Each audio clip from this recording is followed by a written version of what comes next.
Welcome to No Small Roles. It's the show where I speak with fellow actors about their careers and about some of their smaller roles in big movies and how those roles were in fact not at all small to the actors who played them.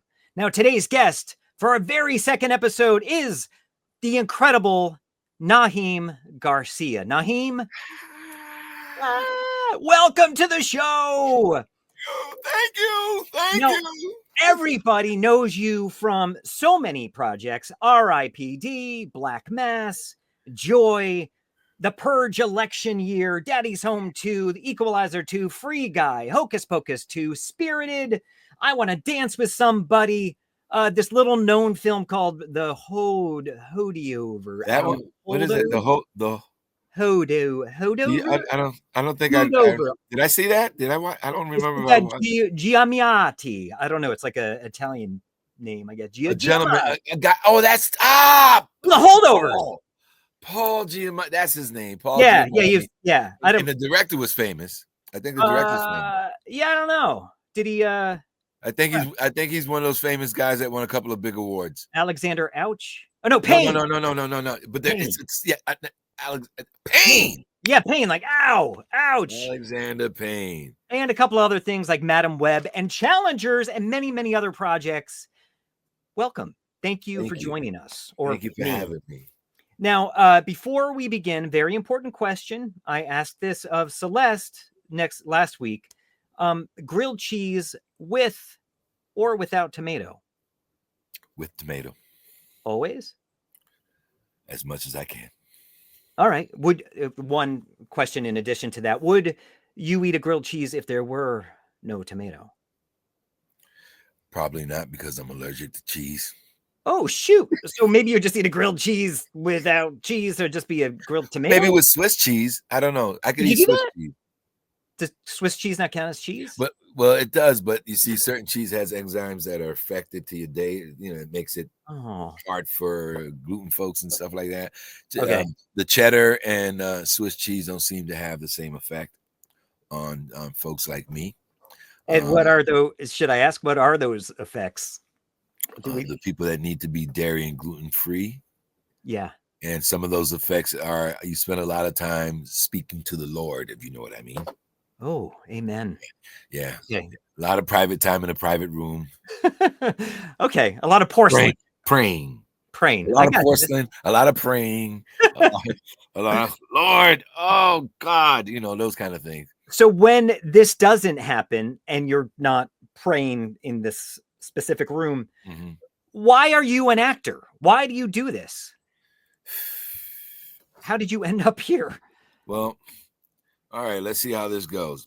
I came to this country with my grandmother, my mother, my aunt. From where? Came from Cuba in 1968. I happen to come from a very rich and artistic family. My mother was on the Olympic team in Cuba, and she also danced for the International Floorcore International Company, a dance company of Cuba. And she was also on the Olympic team. My grandmother sang at the Copacabana, and she was a poet. Oh my gosh. So, and my grandfather danced, did a lot of tap, and my biological father and his brothers my biological father, his brothers were famous singers. So it's in my blood. Did those that success in your family, did that continue on into the States from Cuba, or? I'm about the closest thing. I'm about the closest thing that has come from Cuba that has been this close to any sort of success or in the industry. Yeah. I mean, there are a lot of Cubans that are in the, you have a lot of Cubans that are in the industry that are very famous. One for them, like Andy Garcia, Oh, sure. Yeah. But from my family, I know that there was an uncle that was famous or did some work or worked in Spain, because Spain was the other place that Cubans can go to. But when it came down to America, I don't know. I'm about the closest thing that I know. And I'm not very famous, but I'm working on it. You're damn good. I mean that. Like, we'll get into it, but you sincerely elevate every project that you're a part of, no matter whatever size. I mean it. Like, you are so authentic And I wish I could do half of what you do. Seriously, you're just so... I see. The funny thing is, I say the same thing about you. I love watching your Stop. performance, right? Yeah, no, because I go through this whole thing where I think I'm not authentic enough, or I'm struggling with trying to remember lines because I got my memory crap. You're in your late 90s, you said? I turned 90 the other day on Sunday, the 20th. Okay, early 90s. Sorry. Yeah, I turned 90, and so I'm a lucky 58, and but the memory, the lines, trying to remember, and then I look at somebody like Robert De Niro, or Betty White when she was alive, how they're just chewing, and even Paul and all those older people that have been doing it for a long time. Yeah. So they could do it. That's the motivation, but the reality of life is that I did this because it was a calling. In regards to memorizing lines and stuff, I wouldn't beat yourself up about that, because I was speaking to a friend recently who was acting opposite someone who was very experienced, a pretty well-known actor, and she said this other person didn't know their lines at all, so they had them taped on their desk and up around the room, and they just made it naturally look like they were just thinking. And I've seen the footage, and it looks amazing. It looks like this person... Marlon Brando used to do that after a while. So when we get to a certain level, I think we can pull that off. But at our level right now, no, you better know your stuff. You though, you better bring, And I'm getting ready to film this weekend. Yeah, and I know the lines, but I don't know the lines. They're not sticking. They're not coming. And then I said, maybe when I get into double dutching with my my counterparts and see what happens, right? Because sometimes you got to wrestle a little bit. One thing is studying by yourself. The other thing is actually being in dialogue and making sense of the conversation that you're going to have with the other person, Exactly. Staying engaged, being a part of it. And I don't know if it sounds like you've struggled with this before, but from watching your work, I've never noticed you fishing for anything. You just look so dropped in and natural. Well, thank you. And I'm glad. And I want to be able to always be able to do that. Because it does get tough. I mean, people don't talk about that. Actors don't talk about that when you start having memory challenges.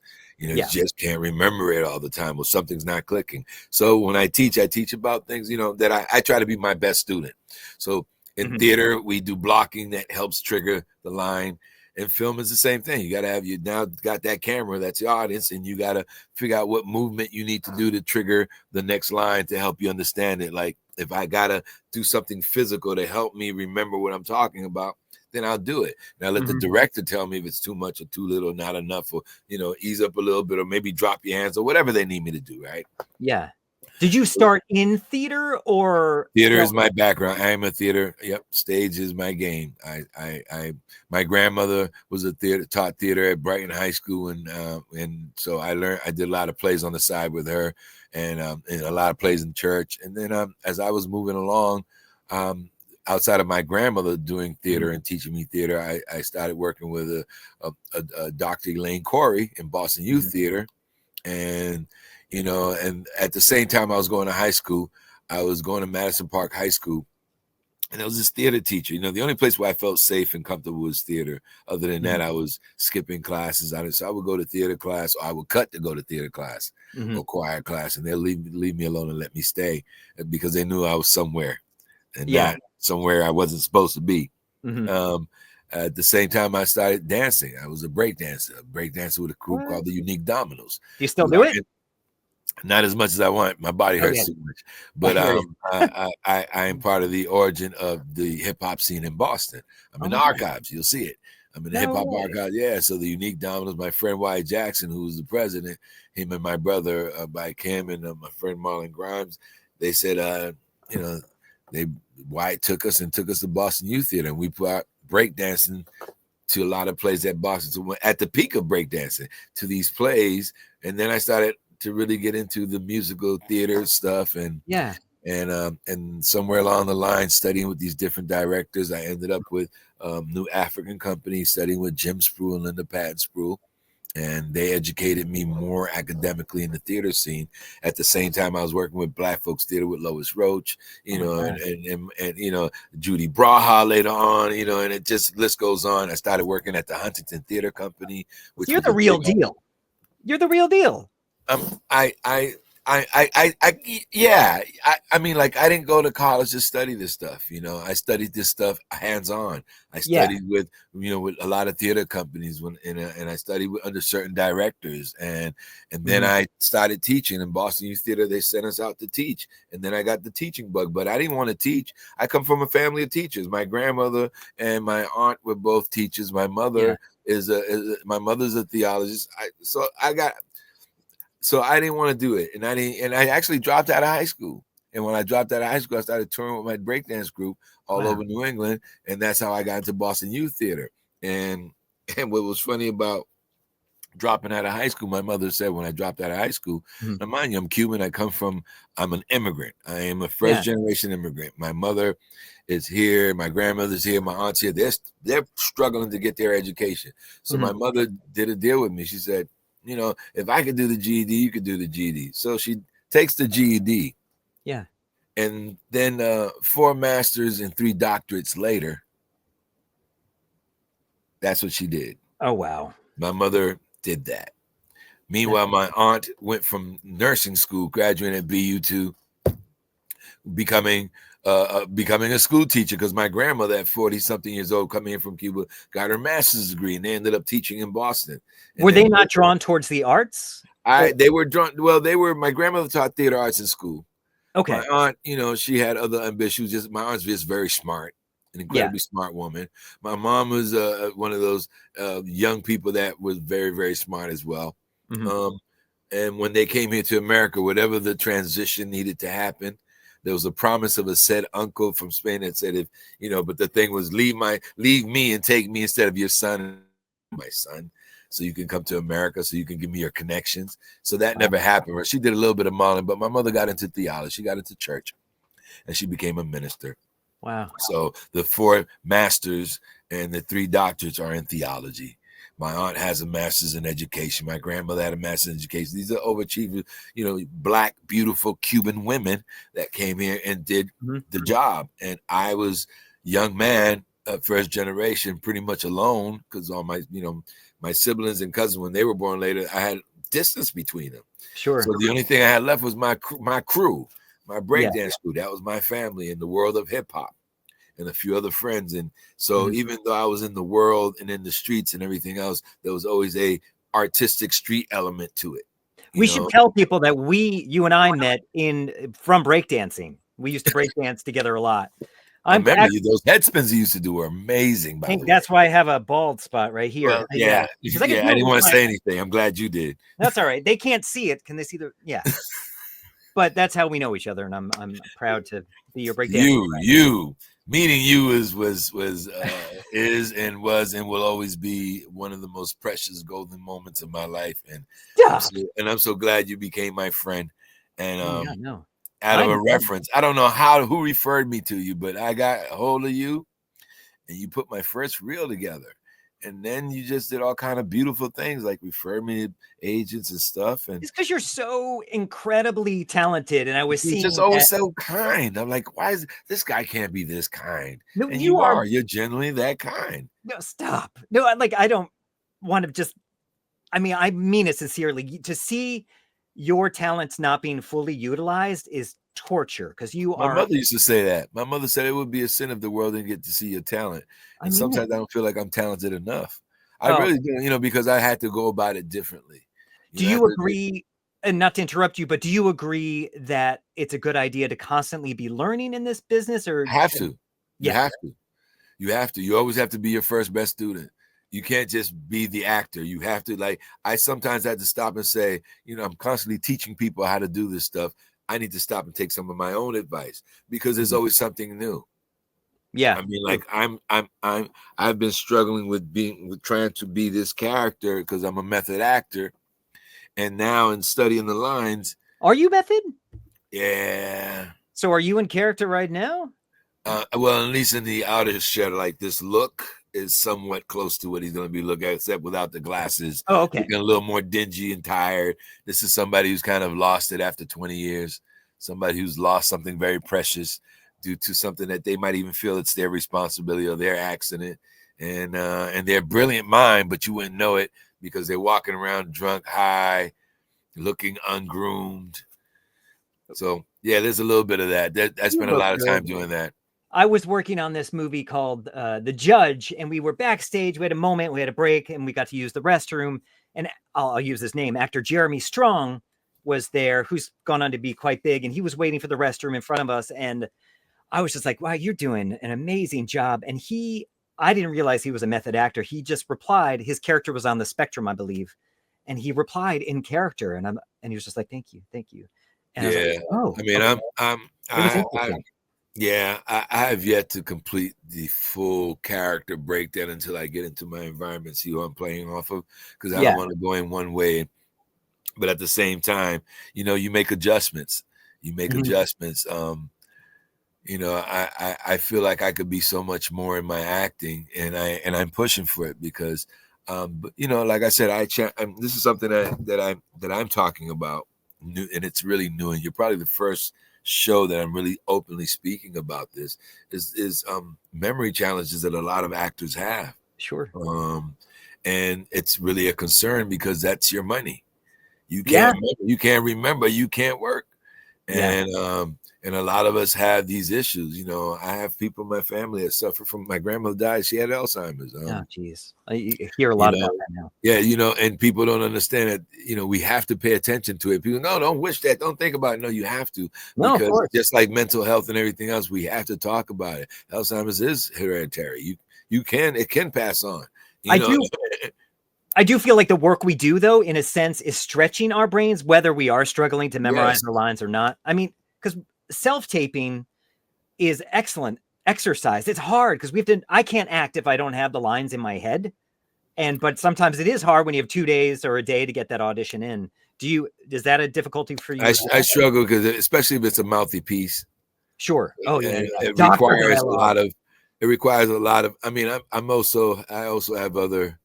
My brain's got a lot going on sometimes. And that was one of the. One of the disabilities when I was in public schools that they said I had. My brain, I'm having 1,000 different thoughts in my head, not in the spectrum, but I had 1,000 different thoughts going through my head at the same time, which caused me to have an attention deficit, right? Right. So, like, even now, and as an adult, it's worse. Like, I could be in a conversation, and within seconds, I could be in 5 different places in my head and still listening somehow and staying in the conversation, or at least being good enough actor to stay in the conversation. So then you start thinking, well, okay, there is acting ability there because I just pretended I was on top of something or paying attention to something that really wasn't. Right? I was engaged. Yes. How many times did I walked in, and now I walked in to sit. How can I put this without telling on myself? I walked in to sit on something. I know exactly where you are. Watching a film to talk about it. And I was paying attention. I didn't look at the film. I didn't think about the title. I assumed that it was this other movie, and I'm watching this other movie on my way, and I'm listening to it while I'm driving in. I got there early enough to get an hour and a half left of the other movie that I needed to talk about in. So I walk in thinking it's one movie, and it was a totally different movie. No. Oh, that's awkward. And thank God that I sat through enough of it to be able to have enough to say about it. But the topic was easy, right? Because anything discrimination is easy. All you got to do is connect the dots, Yeah. Just a heads up in regards to that. In a couple of weeks, you're doing my movie show, and you're going to have to know your movies. I mean, not to be bossy. I'm sorry. But well, I'm gonna need another tutorial just to go over it because that I've never done anything like that. And there's a few movies that have been in my heart since I was a kid. Okay. Well, we'll talk. We'll talk about that at that show. Question: before we continue, we have a segment called The Daily, or it's called Today's Kiss and Tell. That's going to come up a little bit later. But in one word, can you tease your kiss and tell coming up later? Eyes. Okay, so I'm going to just write that down. Eyes is your word for your kiss and tell. So you, like I was saying, you have been in 8 bazillion movies, big movies some larger roles and some smaller ones. For example, let's go to a clip. Let's go to, you've acted against opposite some pretty huge actors. For example, this guy here. He's still obsessed with the painting. Tried to help him years ago. He said he had proof it was his even way back then. He didn't. No record, no bill of sales. He just keeps going back to court to hear the same thing. I guess it gives us something to focus on, I suppose. It helps when you have nobody left. I mean, look at you. You're just so comfortable. You're acting with this legend, and he should not be comfortable with you because you are a legend, at least in my eyes. What was that like, that experience? Because is that essentially, do you have a couple of scenes in there? Or I got a couple of, you see me again at the end when I bring the sister into the house. We found, Denzel's character McCall finds the sister, and we bring her to the house. All right. And I bring her into the apartment.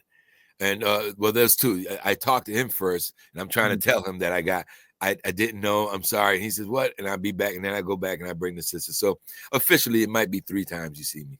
What was it like working on that movie? First of all, it was my second time auditioning because I auditioned for the first one. But I found it interesting because I was auditioning with some of Denzel's lines. So I knew I was going to get casted for that. Yeah. And then I was auditioning for several. It was a strange audition. I was auditioning for another part. And then Angela Perry, God bless her soul, got me an opportunity to rehearse with the actor that was playing opposite of Denzel. So you got this as a local to you were Boston local at the time. Boston local area Boston casting. Okay. Yep. And then and they were their Boston casting, super shout out to them. They're amazing. And then I'm working with him. And then there's another opportunity. And it was for that character.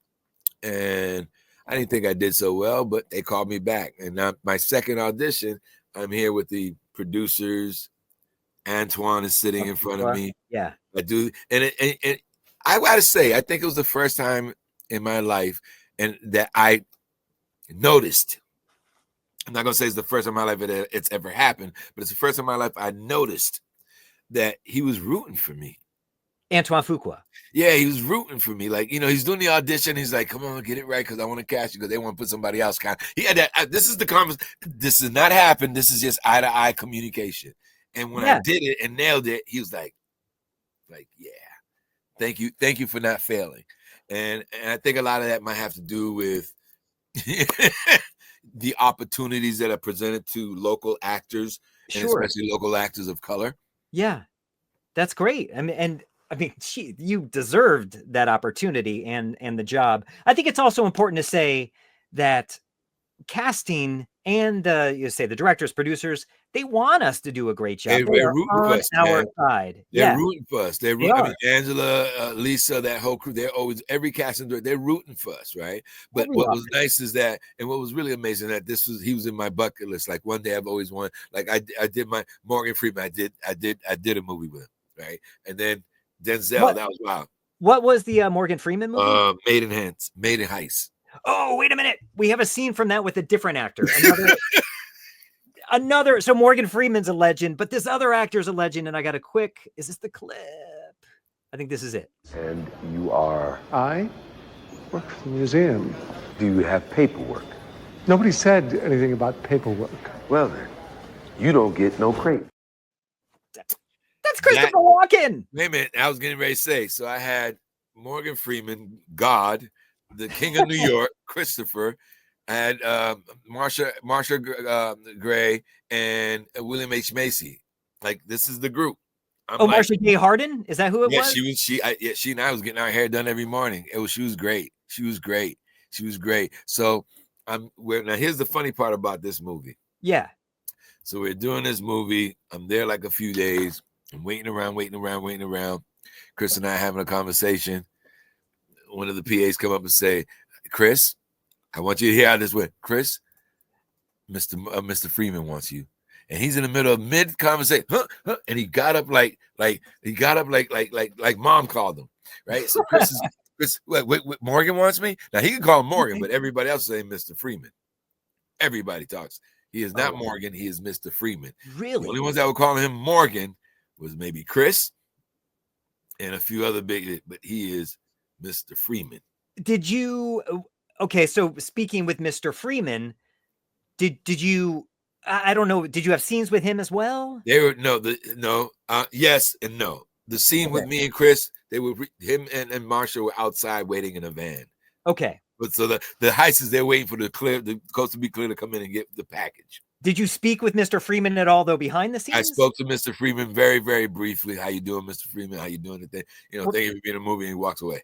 Was he warm? I mean, not to get too. I mean, he was just being professional. Yeah, I get it. It wasn't that long of a conversation to assess but there was some conversation with Chris. There was a lot of conversation with Marsha Harding. There was no conversation with William because William was in a crate and I never got to talk to him. Wait, William. Here, I got a good story. So before it happens, so we're waiting all day, and then boom, the scene can't happen. The director says, I think we gotta do, I need to do this scene another day. Are you available Friday?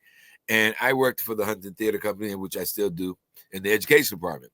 Mm-hmm. And I had to teach, one of the reasons I had a gig is because I had to teach this one class, no matter what, on a Friday. Okay. So I said, I'm not available Friday. Okay, boom, boom, boom. The day goes on, we go home. An email comes out from a casting director. Uh-huh. And it says, now mind you, I don't know what's going on. It said, we're looking for a male actor to play the da. And then it says, bald black actor need not apply.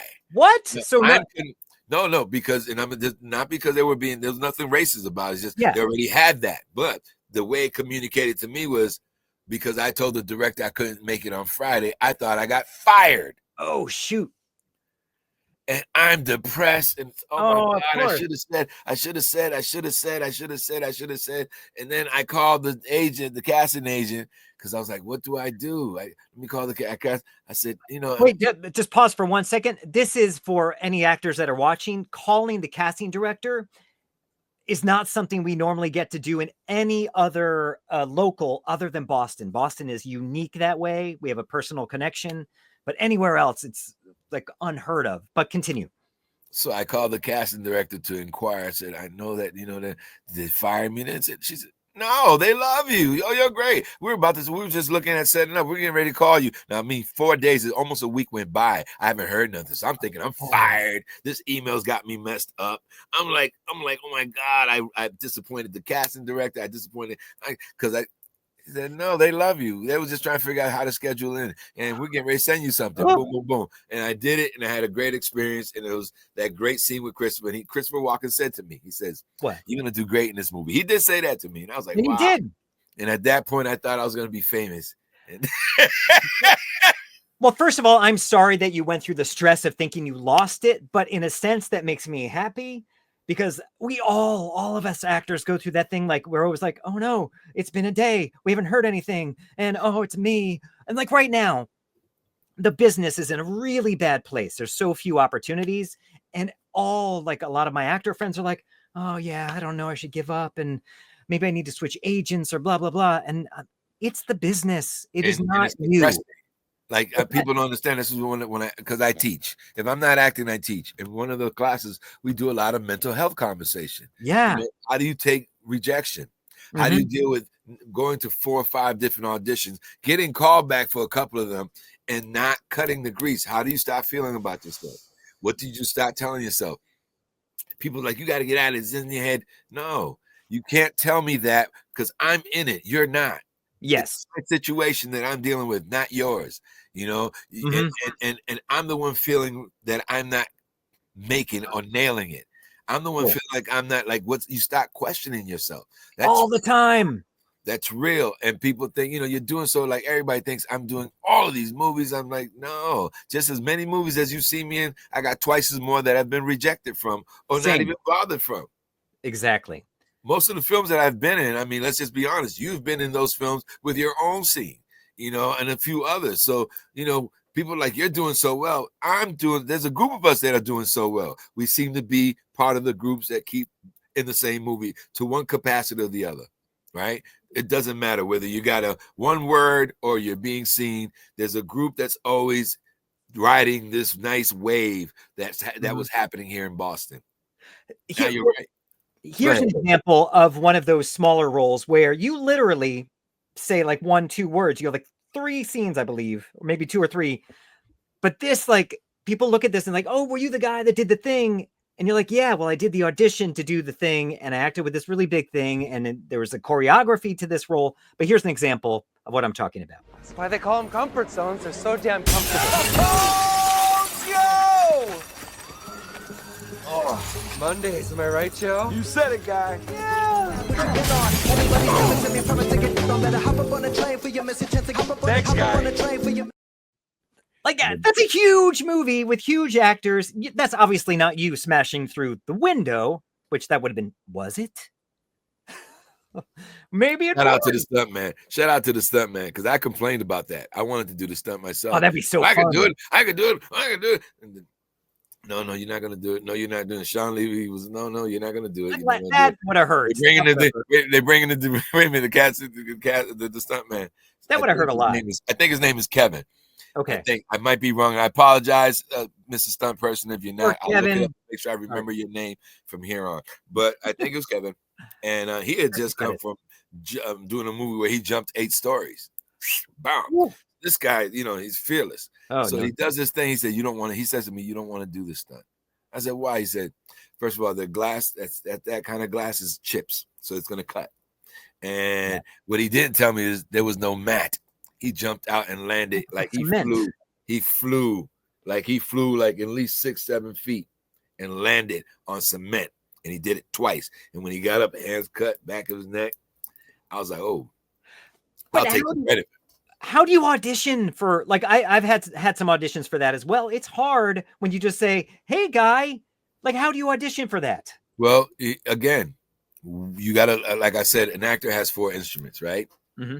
Your body, your voice, your imagination, and your text. Based on the text, you got to use your imagination to know what to do with your body and how to present your voice.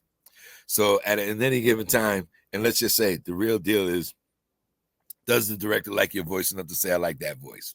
You got a voice. So now there's a frequency that you got to make sure you tune into. We have the same voice. Yeah.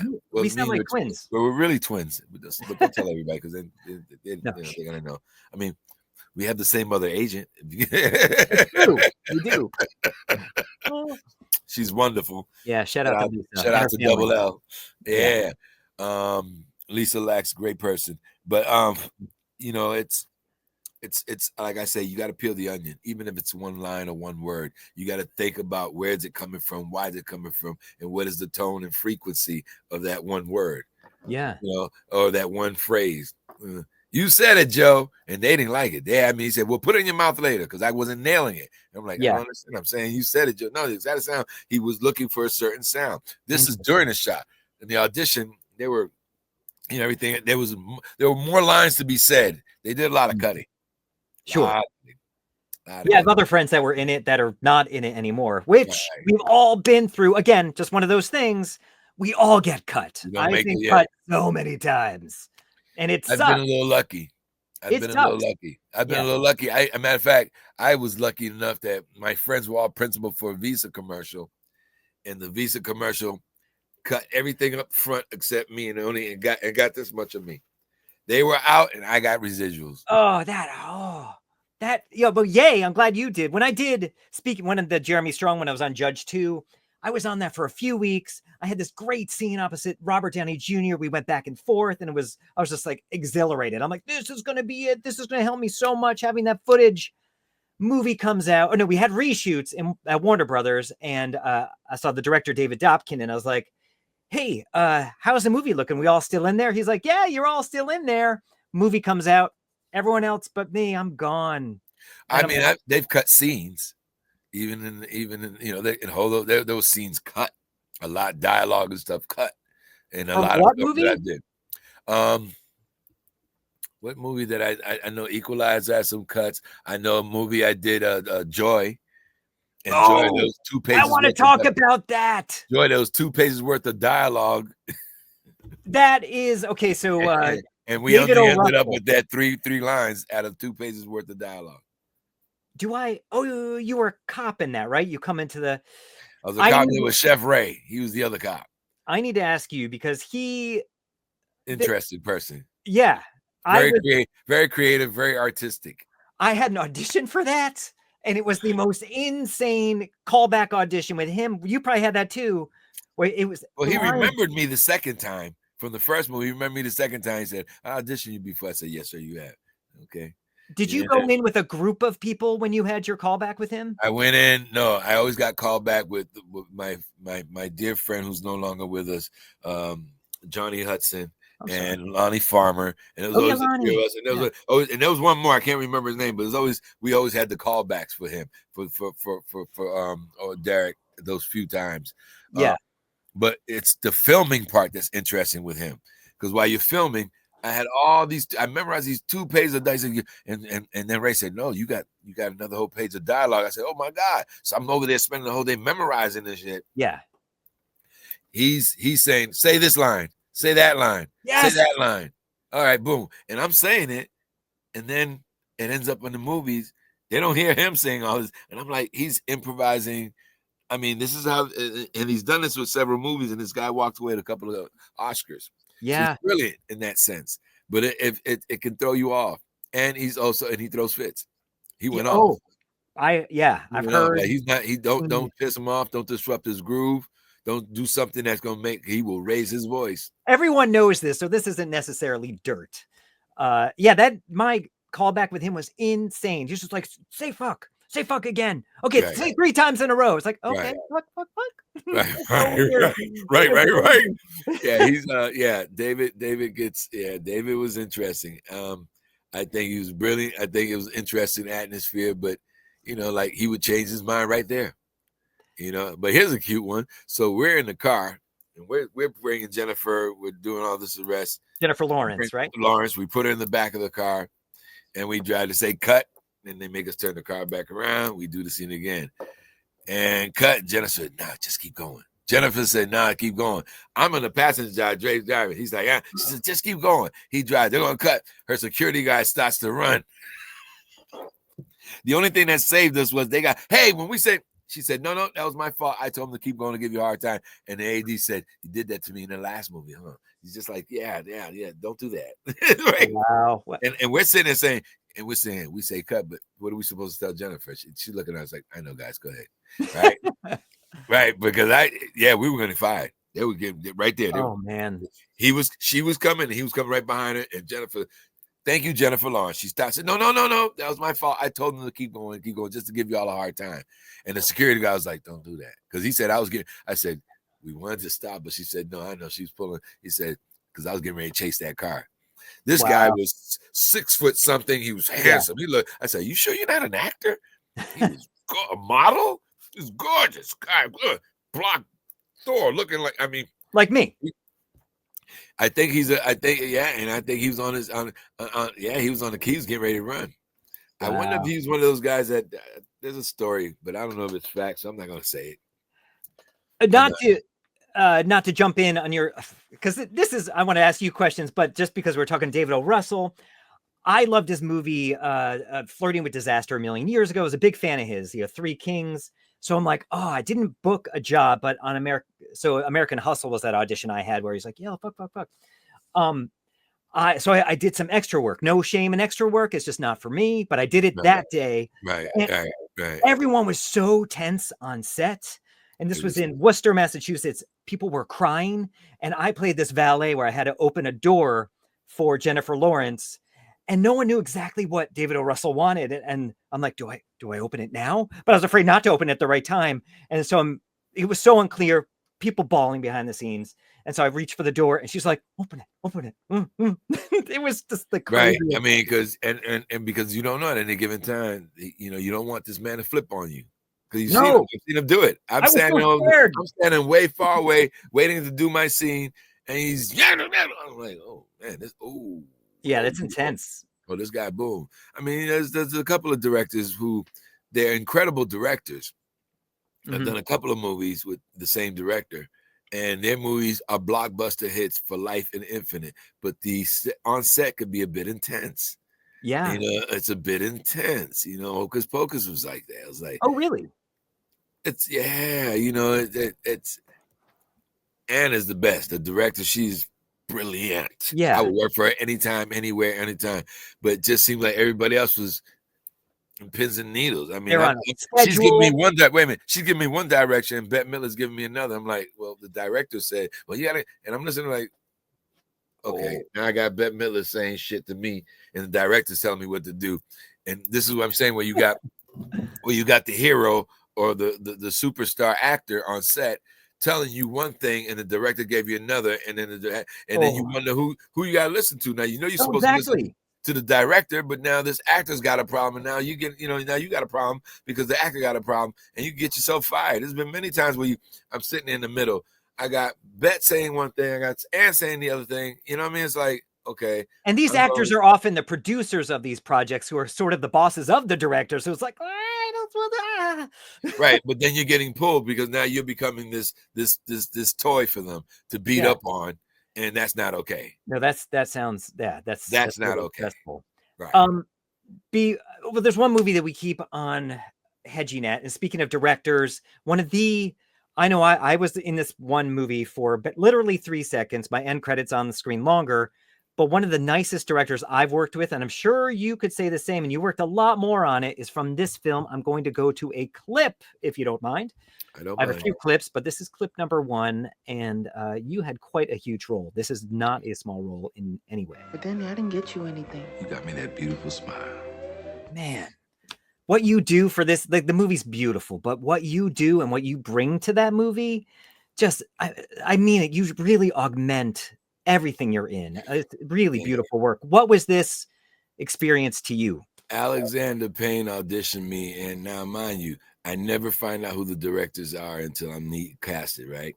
So I'm thinking, this nice man want to cast me in this movie. I was the second or third person casted. They were waiting for Divine to answer. And he says right in front of Lisa at Boston, he said, do you want to be in my movie? I was like, absolutely, of course. This sweet man wants me in his movie. And then I decide to Google him after he says that. And that's why Alexander Payne wants me in his movie. He's right. Lucky. Yeah. Right. You know what I'm saying? Like, boom, this man has, what's the George Clooney movie? The Departed. The Descendants, one of my favorite, most beautiful movies, and the first one, him and Paul got the Oscar for. About Schmidt, so I'm putting it all together, and I mean, he's just probably one of the most brilliant directors. What he did was magical. Mm-hmm. What really won me over one night, I'm sitting there going for my COVID test on one of the sets. I had to drive an hour away to go to one of the sets, and he stops and introduces himself to the security guard that's watching all the cars. Hi, I'm Alexander Payne, the director. You are? Good. Pleasure to meet you. And I said, this is the man I want to work for anytime, all the time. He just took this. I don't know if he did that with everybody, but it's what I witnessed. And what I witnessed was gentleness, greatness, professionality, serious about his business, hit it like you're supposed to hit it. Yeah. Do what you know. And, you got, there's a reason why these directors are directors that end up in the Academy pool, what they bring, how they bring it, what they do with it. So these are the things that I'm experiencing, and it was just beautiful. It was just beautiful, and I was just very Alexander Payne was a very approachable. I send him a text every now and then, say, hey, bro, because he speaks Spanish. And every now and then he'll respond and say, hey, good to hear from you, whatever. It was a wonderful experience, and I would work for him anytime. I would work for any of these directors, of course. Not because it's work, but they have an experience. It's a journey, so it's beautiful working with them, watching their approach to how they make movies. When I did Challenges, watching Luca's approach. You played. I didn't know this, and I was looking at your IMDb. You played Zendaya's dad in that movie. What? Why haven't I seen you in this movie? Well, you see me quickly. You hear from me. It was more like I had a line. They actually took me to New York to do the tennis game, which is the first time that I got casted in my town to work in another town. Oh, that was great. I said I could get used to this. It's gonna happen. And Zendaya. What I have to say about her is I've watched her and since she was doing her shows with my daughter, watching her with my daughter, and then watching her grow in her industry. She is sweet, she is gentle, but she's about her business. Good. She can give you all kind of levels, from little teenage girl to grown and professional and seductive, but she can give you physicality. She can give you everything. She can give you glam. She can give you everything, but she's really about her business, and she's doing so well. And whatever she's doing, she's got a lot of young ladies in the world that look up to her and think that she's doing great. She's and amazing. She's an example. Yeah, she's not cheap. She doesn't play. Even if she's dressing a bit provocative, it's still elegant and tasteful. And she's giving that to young ladies who are looking at that and say, we don't get that from young ladies anymore. These actresses and everything else. So, I had to tell her that my female students thought the world of her and thought she was fantastic. That's awesome. And, so that was a really nice, but even watching Luca, how he does what he does. I mean, his approach, there's a reason why this man is direct. Again, there's a reason why these directors are getting the movies that are being looked at for Oscars. Yeah, he did a Call Me By Your Name as well, right? That was up for an Oscar. Call Me By Your Name, is that? Yeah. Whatever. Yeah, I might be lying if I say yeah, but I believe so. I mean, I didn't know much about Luca till I met him. Yeah, he's a big deal. Like I said, I don't want to walk in. Oh, I'm getting ready to work with. It was bad enough that I'm walking in knowing, I'm going to be working with Denzel, or I'm going to be working with this actor or that actor or whatever. That's enough pressure.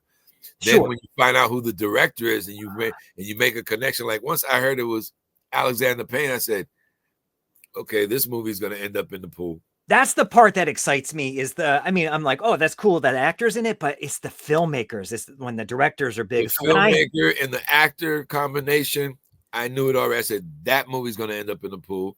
I knew Challenger might be ending up in the pool. That definitely got the Golden Globe. I don't know. I mean, I just did a film recently with the one Amy Adams. Oh yeah. Can you talk about that? At the Sea. I don't know if I can. I don't know. Well, maybe don't say, let's not get you in trouble. But there's a movie called At the Sea coming out eventually. And I played a doctor that deals with her. I played her doctor. I wouldn't say more just in case. Who knows? But a doctor. But I did. That's all. I think that's all I could say. I play her doctor. And I have a nice moment with her. I spent a great 12 hours with her. She was a sweetheart. Coming soon. She's huge. Can I go to another clip of Holdovers? Yeah. Again, for me as well, when I got on that set, and I'm in this movie for the tiniest bit, that is a small role.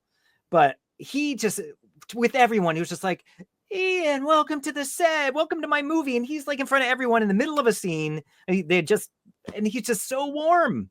But he gave you but he gave you mattered. From the smallest part to the biggest part, you mattered. Exactly. That's what he made everyone. Everything you did, everybody, I felt important. I felt like I mattered. I felt I had to say. I felt like I could even say, can I see that scene? Like I never say that to that. Yeah, look at it. Yeah. You matter big time. I'm going to show you. Here's scene 2, because you've probably never ever seen this movie. Again, it's called The Holdovers. Here's Naheem Garcia in a second scene for The Holdovers. I walked into the gym and someone had vomited in there. Out your mind. Was some of that improv? It just felt so natural, like you out your mind. No, the lines are all they were written by was it David? The writer.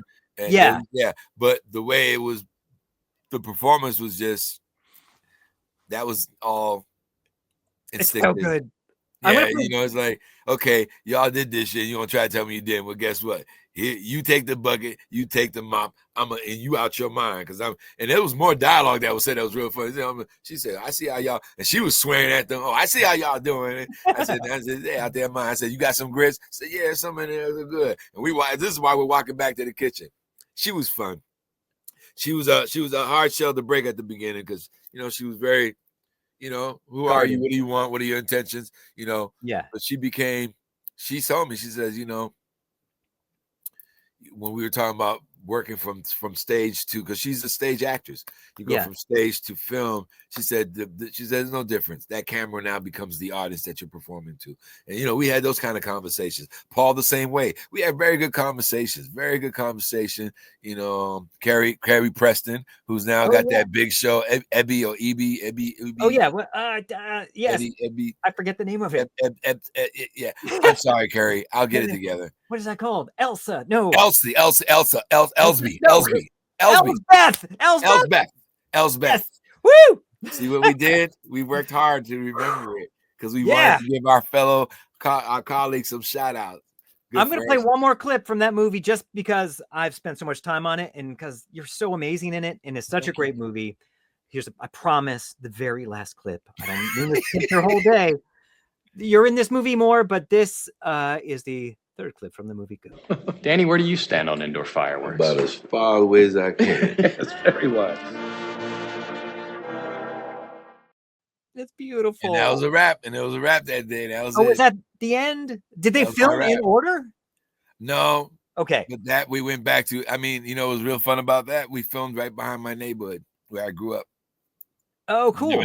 I never been in that church and that scene. I had my god sister owned a house down the street. I've never been inside that place. I didn't realize how huge it was. But to be in the neighborhood, right on Dutchess, right off of Dudley Street, right off of Blue Hill Ave, and to be in this place, I lived, a couple of streets behind. It's Roxbury. But that's cool. You kind of felt at home, even though you hadn't been in that place. And I wanted everybody that knew me to know that. Look at what we're doing in our own town, right? It was. I felt proud. Do you feel that this movie? I'm harping on this one a lot, just because it seems to me one of your bigger projects, and it's such a huge movie. It means a lot to a lot of people. It's going to be people play it Christmas time every year from now on, I'm sure. What does this movie mean to you as far as your career? Has it helped you? Do you feel any sort of, what has it done for you? Because of this movie, Steven Spielberg's company called me and auditioned me. It was the first time. They said we didn't know an agent, so we did a direct contact, and I was shocked. Wow. I said, "Who's Ambient? Who's that?" Right? And so because of this movie, it's given me a lot of play. A lot of people. It's allowed me to be looked at a little differently. When I reached out to my agent and I'm like, the guy from Holdover, she, I think, jumped at the opportunity. She jumped. She said, let's do it. We did it. And we've been doing it. And she's been wonderful. I've nailed some things. I haven't nailed some things. You know how that goes. That's the business. We're not right for every role. No, but I'm in it. I'm honored to be represented by Miss Lisa Lax. Yeah, I'm very honored to be, and I can't thank you enough for recommending me. You've been kind like that all the time. Oh, that's a given. You've been kind. Like I said, man, you talk about others, but you're quite an amazing actor yourself, and you really have a good sense of timing, which is the key to a comedic actor. Because I don't know if you do enough of that, but you should.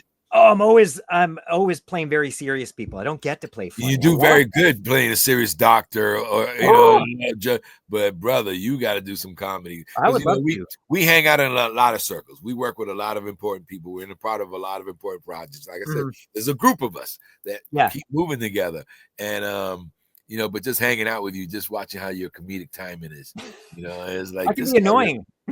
No, I think it's good. Not everybody has that gift. Timing is everything. Even in acting, it's timing. Like I think sometimes my timing is not on, but that's also because I'm in my head. Well, that's what I want to go to. Given your experience in all these big projects, smaller projects, your theater and everything, do you have just a couple of words of advice for people trying to make it in the business? Yes, be about the business. Always be professional, be on time, etc. in business. But more than that, never give up. Yeah. There's going to be a lot of times that you're going to feel like you can't make it, or you don't, there's not a day that goes by that I don't think about, is this the last day I'm doing this? Am I going to go work at Eversource, or am I going to go work at the post office? What am I, because is this it? I don't know.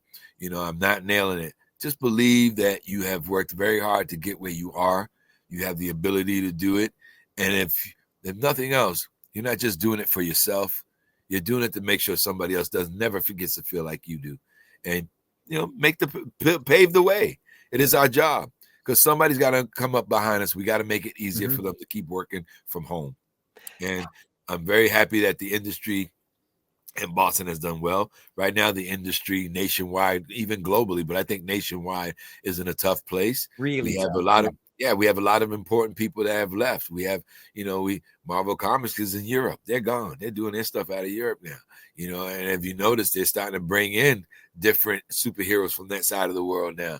A lot of different folks are finding, Canada's becoming another place. Yeah. Because whatever is getting ready to happen around here, and after the union has gone through this strike, Oof. It's a tough recovery. It's very slowly. So if you get a chance to work, bend over and kiss your ass and be thankful. And how do you get on people's radars? I guess a lot of people are like, how do I get an agent? How do I don't obviously for me, after 35 years of trying to get an agent, until my good friend recommended me. And even before, we've had people say I didn't fit they had their inventory was full. I think it needs to be the right movie. And how do you get in a movie? People are like, how do you even break in? How do I get on any radar? You casting companies. That's your life source. You connect with your casting companies. You connect with the casting directors. If you got to take a class so they can notice you and see you, take the class. And if you do the auditions, use those skills that they gave you. Nail that script. Nail that bad boy. And if you don't spend a fortune to be an actor. Like don't spend a fortune to be an actor. Pay to play. But that used to be the case. You think you had to spend $300 on a headshot and all that other business? No.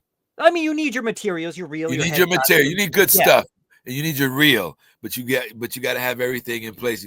Like, for example, if you're gonna have a reel done, you got to have it done by somebody who knows what they're doing, and it's got to be really good. Yeah. And I was lucky. I've had that person. You get in the cat. You got to have a good personality. Yeah. Be easy to work with. Treat people right. Yes. Don't be difficult. Don't be somebody coming in like, this guy can't remember his 1-2 line. Maybe later on down the line, you can struggle a little bit, maybe with your 1-2 lines. And you can say something to Ryan Reynolds like, hey, Ryan, what was that line? What was that word? Do I say? He said, I don't know. I don't get paid to memorize other people's lines. But you will see people at all levels. I've seen actors. He said that to me. And I laughed it off like a joke. Yeah, but I was like, damn, he's right. He's over there memorizing and singing and doing all this shit, and I can't remember one word. But they mess up their lines too. So no one's perfect. Now, I don't want to harp on too. I feel like I'm taking your whole day like I did to Celeste. I have a couple more questions and then we'll be done, I promise. Do you have any hocus pocus or routines that you do before you get on set? Something that make you get in the zone, or is there any kind of hocus pocus? Like I said, I do my very best to be method. I spent a lot of times before I even memorize lines living like the character is living, before I start thinking about why is the character living this way. I think about all those things. So like I'm getting ready to go film this movie, and I've done a lot of research on astrophysicists and quantum science and, and time machines and things of that nature. And the character that my character is a little bit based on, which was a black astrophysicist, that I didn't even know about. And now I'm going to, my routine is to be in the right set of mind, be in that state of mind.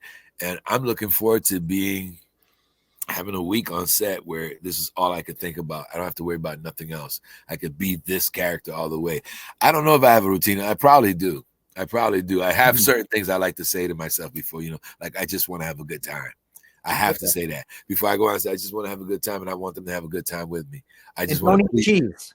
Yeah, I just want to please the director. Like I have those conversations with myself. Those 3 lines, I have that conversation with myself before I go in. And then it's being humble and knowing that you're not that damn good. At any given time, you can be replaced. But you are that damn good. Yes, but my thing is you got to keep yourself humble. I know people say, oh, you've acted with Denzel. You go in there and somebody out, and this guy, like I remember when Holdovers, we're doing the reading. The one night before we start filming, and I'm paying attention to Dom, this kid who has he's a stage actor, studies at a school that has, real classic Greek, they're doing a whole theater at all levels. This kid was so natural, and I'm watching him perform. I'm like, wow, this kid, I told him, I said, you're going to be famous. You're going to be big. He's like, oh, no. There's a certain cinematic appeal that he has, like I wish I had it. Like a charisma. Yeah, like he knows the right tone, the right level to talk to. It wasn't too much. Like sometimes I could be a bit theatrical. Like that last scene you show, I'm watching myself say, yeah, I was a little too animated in certain parts because of my theater experience, right? Whereas a lot of I was too small. So always finding the right frequency, as I like to refer to. The right frequency. I'm still working at it. Like when I did At the Sea with Amy Adams, I think it was the only time I think I might be a little more I hope so, because I was at her level. Yeah. She was very, right. And I was like, okay, I'll be right there with you. Instead of being, like I always do. Yeah. Let me try that. That's hard. I want to be a better film actor. Now I go back to the stage and somebody said you're a bit cinematic, you're a little more theatrical. So finding those balances are not always easy. And each project's different too. Like watching Robert Duvall work on The Judge, he was so quiet. We could not hear him. I was like, is he talking? Oh, he's still doing the scene. Right. And then when you see it on film, it just comes across. So I think less is more. I'm learning, like the less I do, the better, the better it comes across on cinema. Now, before we get into our kiss and tell, I just want to play one more clip of you. I may play more. Sometimes I lie, and then I'll free you soon. Okay. Oh, wait, here's... I got to go have dinner. No dinner today. Okay, well, I'm sorry, Naheem. Wait, just look at this scene. It's not from the Holdovers. It's something else. I cannot do this. I need to win this thing fair and fucking square. They are not playing fair and fucking square, and neither should we. This church will be locked up like Fort Knox. We'll never get through. You're gonna get slaughtered. 4 churches were built on that site. The original by your boy, George Washington, over 200 years ago. The man liked to have escape tunnels attached to all his churches. They're all over D.C. The tunnel in the original church has been closed up since the 50s, but we reopened it. We're gonna walk right through there and into that church without anybody even knowing it. The original founding fathers are about to fuck over the new founding fathers. Now, how you like that for irony?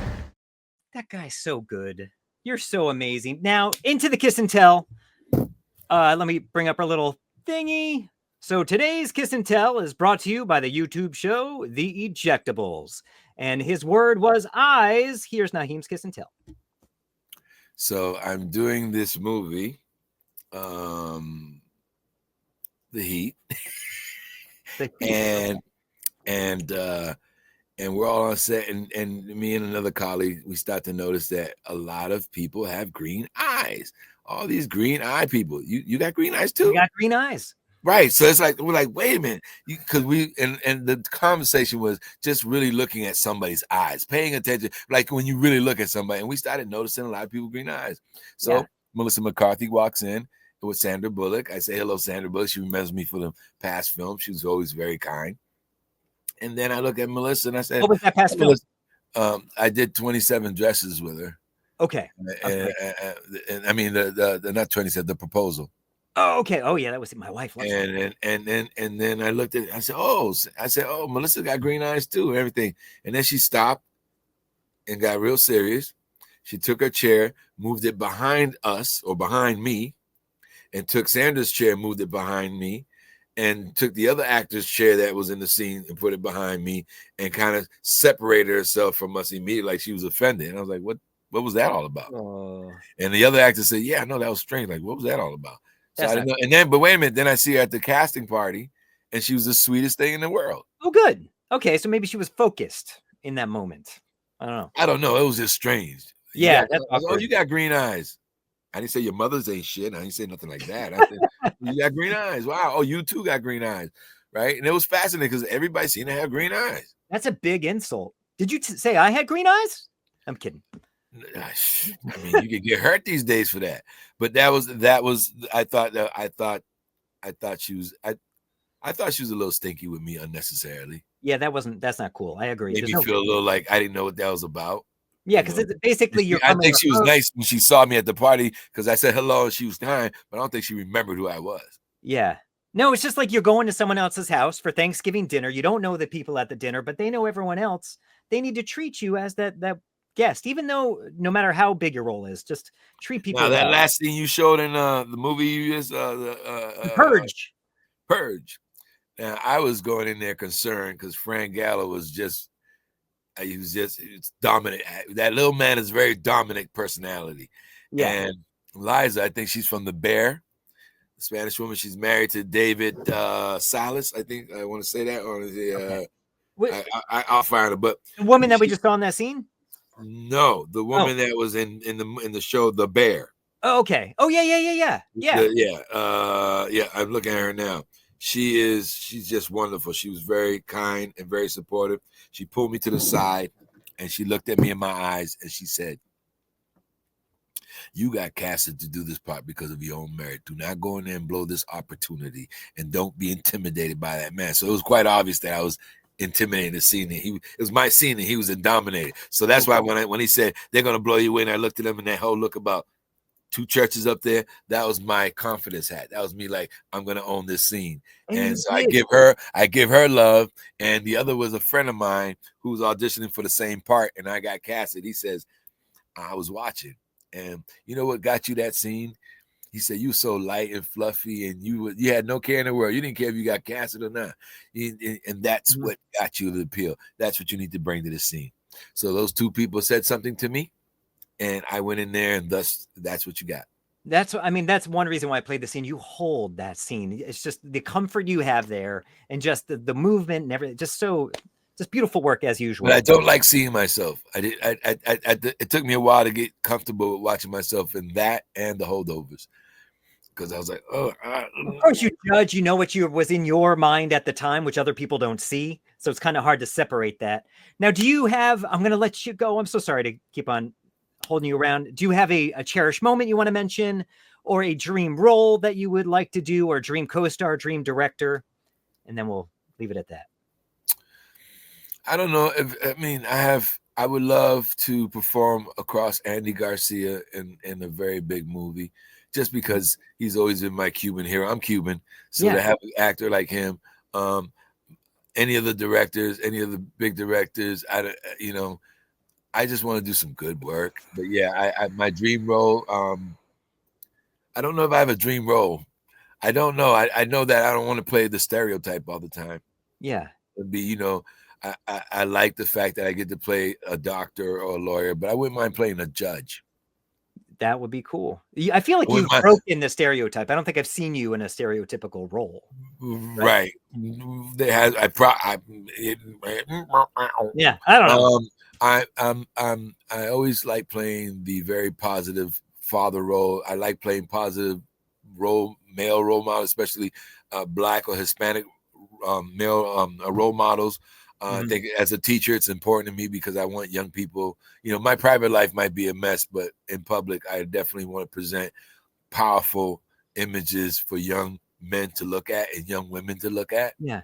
I wouldn't play a character or a genre that I'm not comfortable with, because one, there's a lot of actors that can play themselves. We live in a world now, put it this way.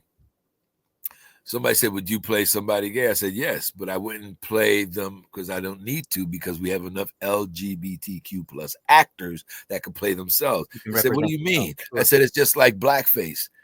When the Western movies, you mean to tell me you had to paint a white person brown and give them a wig and call them Native American? And you mean to tell me you got somebody white and painted their face blackface? You couldn't find somebody black to play them." So that's what I'm saying. Yeah. People could play themselves. I don't need to play those folks. I don't need to do that. And I don't want to do that because I don't want to take a job away from one of my colleagues who's very proud to represent, their circle. Right. Yeah. So when I say that, I say I'll play any part that is teaching or any part that is impactful to the betterment of human beings. Other than that, I'm not going to play a part because somebody wants me to play it when they could get somebody authentic. Like I got a friend of mine, they want me to play his Cape Verdean father, and I'm helping with a little bit of casting, but I got all these great Cape Verdean actors, and I don't want to play something that I can't sell. And he said, "Well, you're an actor. You're supposed to be able to do that." I said, "That's what you don't know about actors, that actors know what they can and cannot do." I'm not like Johnny Depp can play Willy Wonka because he can go to those levels. I wouldn't try to play Willy Wonka because at the end of the day, I know my limits and I know what they're great Willy Wonka. You would be a great Willy Wonka. Maybe, but I would give it a shot. But I'm just saying is I you know, like who was it when Downey Jr. when he decided to play Charlie Chaplin. Like, Yeah. I know I can, or Ray Charles. I'm not a great impersonator, so why would I try to impersonate? You know what I mean? You are so, well, I think that's it. You are so unique as an actor and you bring so much of yourself to a role. So it would, I think, be hard to see you as like a Charlie Chaplin or something like that. Because But there are actors that can play, that could become those people. You know, sure. there are actors that could play those people at any given time. They have that capability. Like, you know, I didn't know when Jamie Foxx was playing Ray Charles, I thought it was a voiceover, and I didn't know that was him actually singing it and sounding like him. That's amazing. That's what I mean. Some people have that capability. Sure. I don't. I can play me as the character. Yeah, you filter characters through who you are, which I think you bring. Naheem Garcia as Willy Wonka, yeah.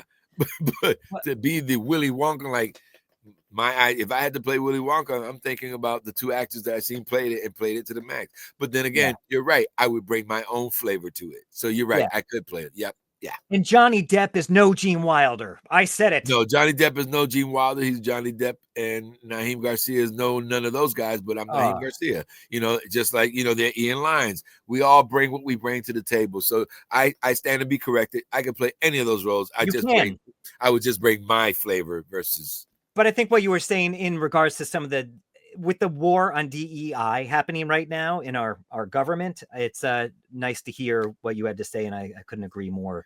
It's the truth, and I felt that way all my life, because it's like I'm saying it's not fair that you cast me to play a role that might be a little bit out of my comfort. Sure. Okay. When you have somebody who is very well represented, very, very well versed, and knows how to give you something authentic. I'm just looking for the authenticity. I don't want to play a part where I can't sell the authenticity of it. I don't want to. And I know I've played a couple of parts where I just wasn't authentic enough, and I looked at myself saying, "Oh, right."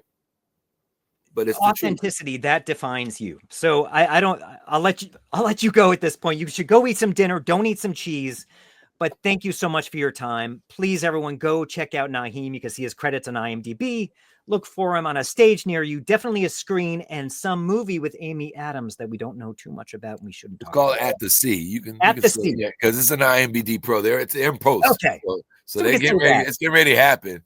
Stay tuned for At the Sea and go see him and all of his other things. Thank you, Naheem, for your time. Everyone else, thank you. Everyone else, please like, comment, share this page. Support this show. Support it. Support it. Yeah, support it. Thank you, everybody. Next time, we'll see you on No Small Roles. I'll play our little exit theme song. And where is it, Naheem? Here it is. There it is. Thank you. Thank you very much.